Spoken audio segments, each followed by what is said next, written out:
Sürgünde bırıksa bırını yumruk koyun adını taşımayın. Anladın. Hem diye düşen taşısın, pırlar diye olur, kırmadı. Elimden olsa yaptı.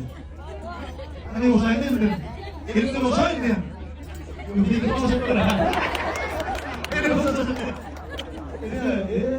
Yumruk koydu, yumruk koydu.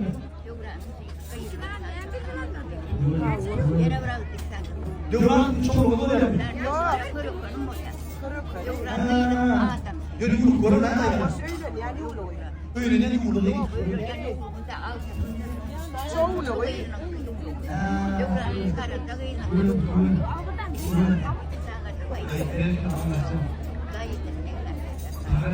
Her şey için olsan bir yok ki. Her şey için olsan bir yok ki. Öyle mi? Yaşlı oldu. Sen tavır. Evet, kadarından biri mi?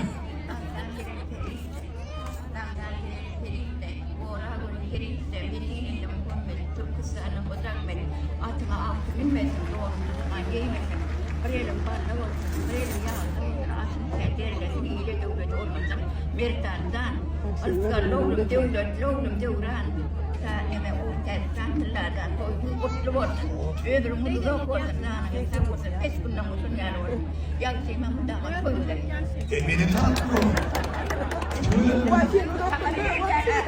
TikTok'ta oturuyor mu?